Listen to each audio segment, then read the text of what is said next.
सो आगे चलते हैं, थोड़ा सा आगे से चलते हैं कि भाई हमने इनकी डेफिनेशन समझ ली। अब हमारे पास जितनी क्वांटिटीज हम अभी पढ़ के आ रहे हैं ऊपर पिछले चैप्टर के अंदर, उन क्वांटिटीज को जो है हमने ये देखना है कि भाई इनके अंदर हमारे पास कौन सी क्वांटिटी स्केलर है और कौन सी वेक्टर है। सही है।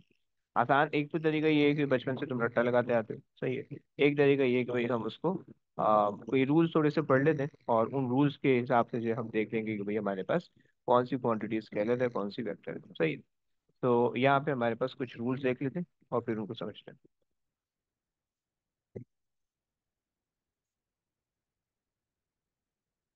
सही है।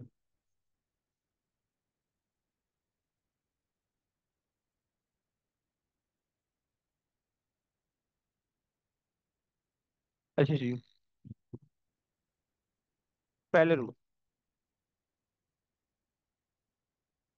जितनी भी बेस क्वांटिटीज होने वाली हैं, जितनी भी बेस क्वांटिटी होने वाली हैं सारी की सारी क्या है, स्केलर। सही है। तो all the base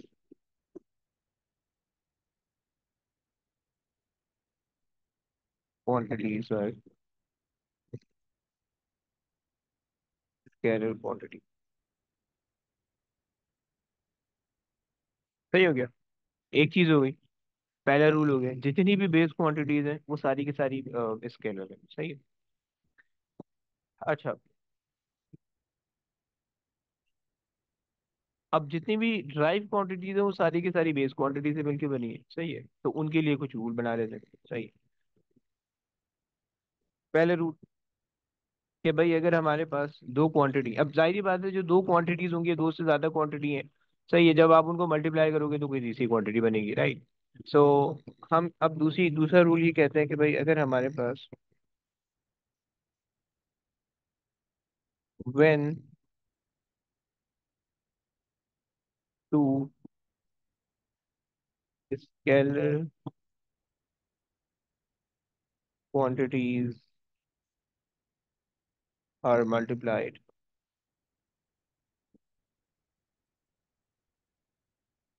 right?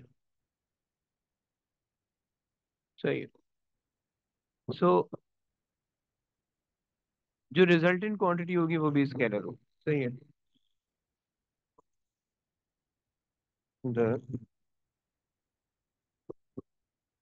resultant quantity would be scalar, right? एक बात हो गई, मतलब फॉर एग्जाम्पल दैट से I have a quantity P and a quantity Q. तो ये मैंने इन दोनों को आपस में मल्टीप्लाई किया और मेरे पास एक क्वांटिटी बन गई आर। राइट। इसमें से जो पी क्वांटिटी है वो भी जो है ना वो स्केलर क्वांटिटी है। जो क्यू है वो भी मेरे पास जो है वो स्केलर है। सही है। सो जो रिजल्टेंट बनेगा आर वो भी मेरे पास स्केलर होगा। सही है। अच्छा याद रखना प्रोडक्ट में यहाँ पे दोनों चीजें आ रही हैं। सही है। चाहे वो मल्टीप्लिकेशन में हो या डिवीजन में हो। सही है। क्योंकि आपको पता है कि अगर दो क्वांटिटी इस तरह से मतलब like R is equal to P divided by Q, तो मैं इसको ऐसे भी लिख सकता हूँ कि P multiply by Q to the power negative one, right. तो यहाँ पे दोनों चीजें आ गई। सही है। अच्छा जनाब। सही है। सो ये मेरे पास हो गया दूसरा रूल।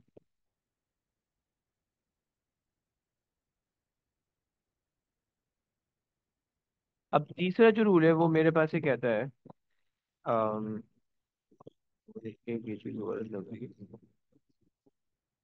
अच्छा, तीसरा रूल जो है वो मेरे पास ये कहता है कि अच्छा अगर इसकी एग्जांपल के तौर पे तुम समझना चाहो तो तुम समझ सकते हो speed is equal to distance upon time. सही है। डिस्टेंस हमारे पास स्केलर है, टाइम भी स्केलर है, तो स्पीड भी तुम्हारे पास स्केलर हो जाएगी, राइट।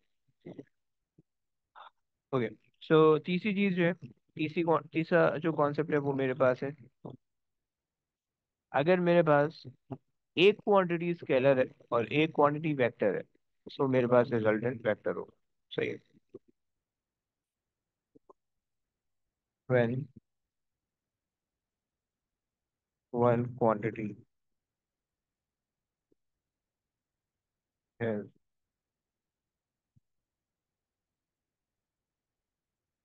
scalar and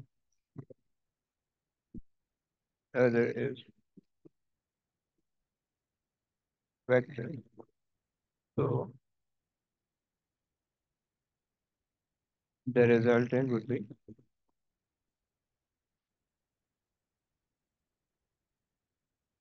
vector. सही होगी।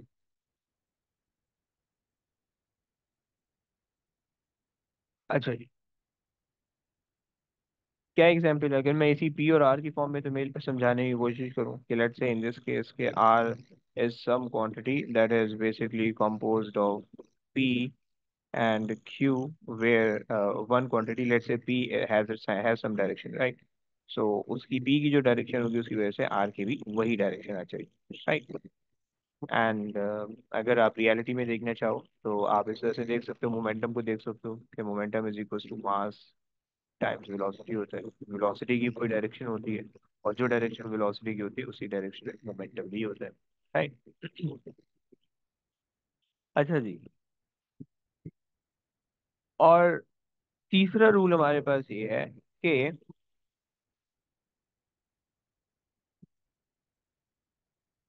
अगर मेरे पास,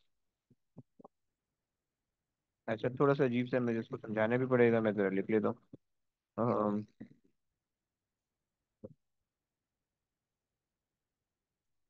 स्केल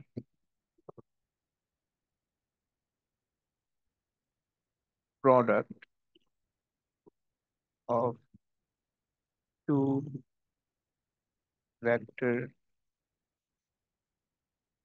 टू वेक्टर्स या टू वेक्टर क्वांटिटीज और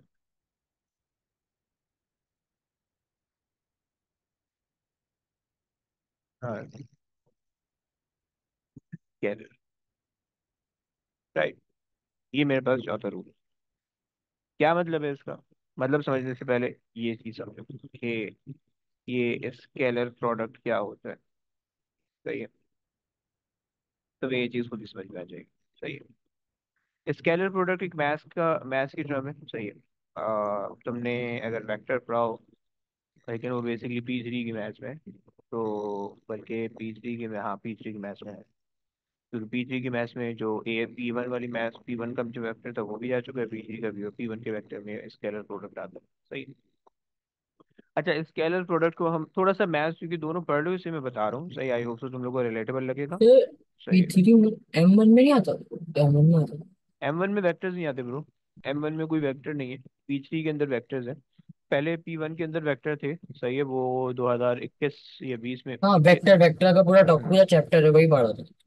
तो वो 20 में 2020 में निकाल दिया था पी वन से, वो पी थ्री में डाल दिया।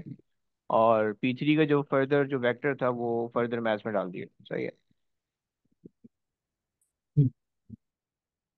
हम्म तो ये जो स्केलर प्रोडक्ट होता है इसको हम डॉट प्रोडक्ट भी कहते हैं, डॉट प्रोडक्ट, सही है?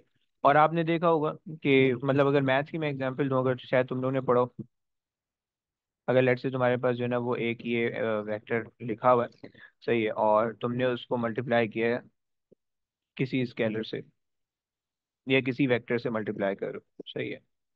और तुम उसका डॉट प्रोडक्ट ले लो, सही है? तो वो डॉट प्रोडक्ट जो है वो तुम्हारे पास स्केलर रिजल्ट देगा, सही है? तुम इसको इससे मल्टीप्लाई करोगे, इसको इससे मल्टीप्लाई करोगे, जो भी रिजल्टेंट होगा वो तुम्हारे पास एक नंबर की फॉर्म में आएगा, without any unit, without any direction, right? So ये डॉट प्रोडक्ट होता है, सही है? तो अच्छा, ये थोड़ी मैथ की है। फिजिक्स की टर्म में अगर मैं बात करूँ, आसान भाषा में समझाने की कोशिश करूँ तुम्हें, तो डॉट प्रोडक्ट के अंदर जो है ना क्वांटिटीज, दो क्वांटिटीज आपस में एक दूसरे के पैरेलल या एंटी पैरेलल होती हैं, जिसकी वजह से रिजल्टेंट डायरेक्शन खत्म हो जाती है, सही है? सो इसकी एक्सप्लेनेशन इस तरह से है, सही है? सो अगर तुम इसको समझ रहे हो तो ये इस तरह से होगा कि when two quantities are parallel और एंटी पैरेलल, सही है।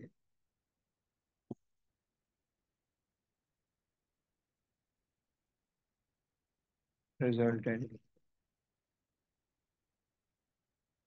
डायरेक्शन।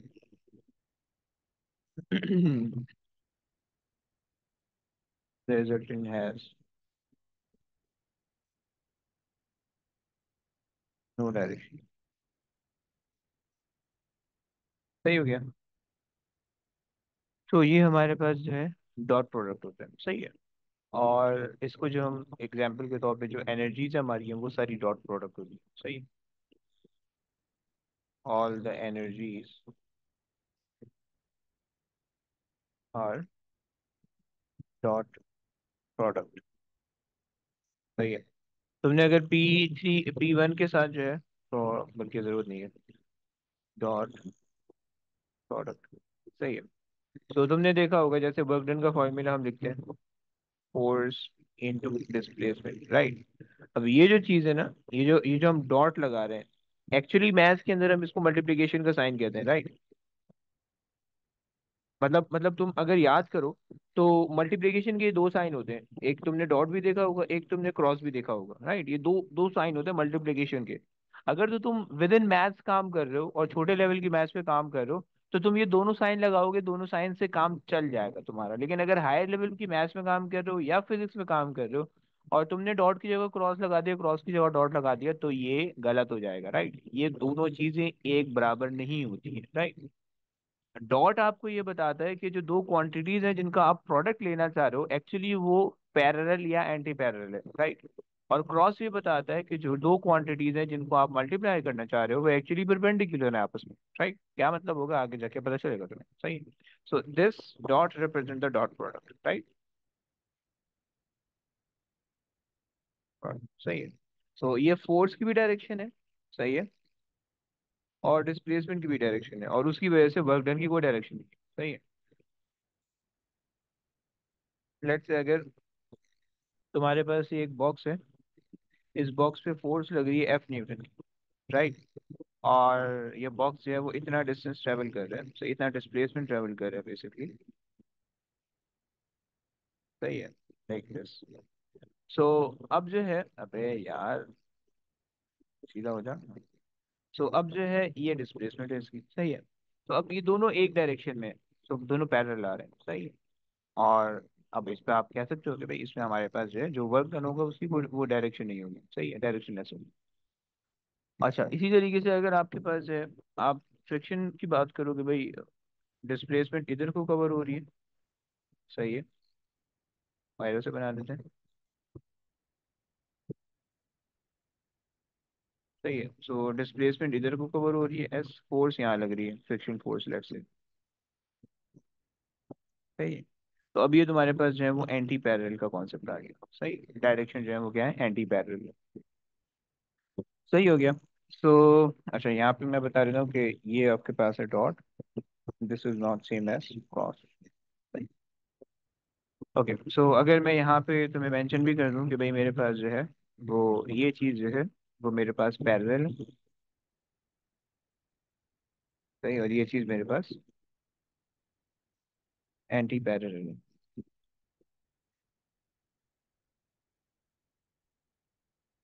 अरे यार, पैरेलल, सही हो गया। सो ये मेरे पास जो है ये दो कॉन्सेप्ट, सही हो गया। ये मेरे पास डॉट प्रोडक्ट की एग्जाम्पल हो गई, सही। अच्छा, क्रॉस प्रोडक्ट क्या होता है? डॉट प्रोडक्ट ऑल्सो हमारे सिलेबस में है P3 में, लेकिन क्रॉस प्रोडक्ट नहीं है हमारे सिलेबस में, सही है। इंटर इंटर की मैथ्स अगर तुम पढ़ोगे या जब तुम यूनिवर्सिटी की एग्जाम की तैयारी करोगे और तो उसके अंदर जब मैथ्स पढ़ोगे तो उसके अंदर डॉट प्रोडक्ट भी होगा, क्रॉस प्रोडक्ट भी होगा, फिजिक्स के अंदर भी मैथ्स में भी, सही है। तो उसका ध्यान रखना।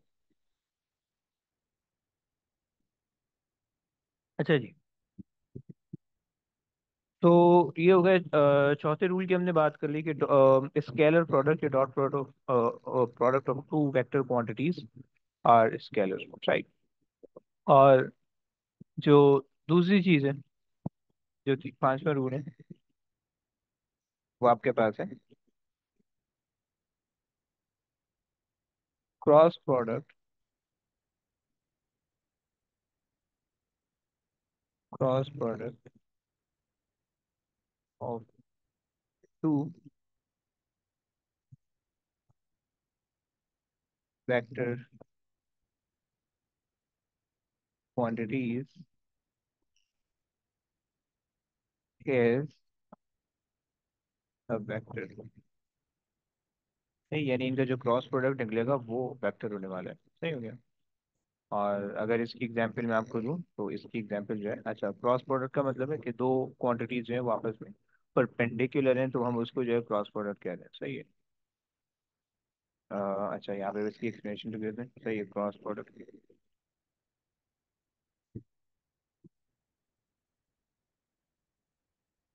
सही है। तो क्रॉस प्रोडक्ट में हम कहते हैं कि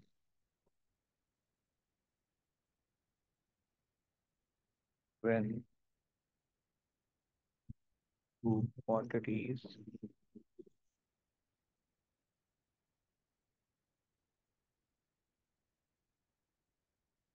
are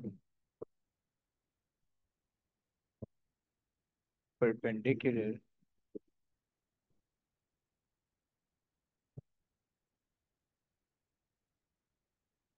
to each other। सही, ये मेरे पास होता है क्रॉस प्रोडक्ट। सही, जैसे कि एग्जाम्पल जो है वो इसकी मोमेंट है। सही है। मोमेंट बेसिकली किससे बनता है? फोर्स मल्टीप्लाई बाय, क्रॉस लगाते हो, सही, डॉट नहीं लगाओगे, द डिस्टेंस, राइट, क्योंकि अगर डॉट लगाओगे तो क्या बन जाएगा? वर्क डन बन जाएगा। सही है। सो ये इसकी सिग्निफिकेंस है। अगर तुम डॉट लगाओगे तो उससे पूरा फॉर्मूला ही चेंज हो जाएगा। सही, डॉट लगाओगे तो एनर्जी बन जाएगा, क्रॉस लगाओगे तो टॉर्क बनेगा, turning effect of force, right. तो ये क्रॉस आ गया। सही। अब ये भी परपेंड, ये भी वेक्टर क्वांटिटी है और ये भी वेक्टर क्वांटिटी है, राइट। सो इसी वजह से ये भी वेक्टर हो गया, राइट। और इसी एग्जांपल तुम यूँ समझ सकते हो कि लेट्स से ये हैव रॉड। सही है। And it is pivoted from some point in the center, right? And you applied a force of, let's say,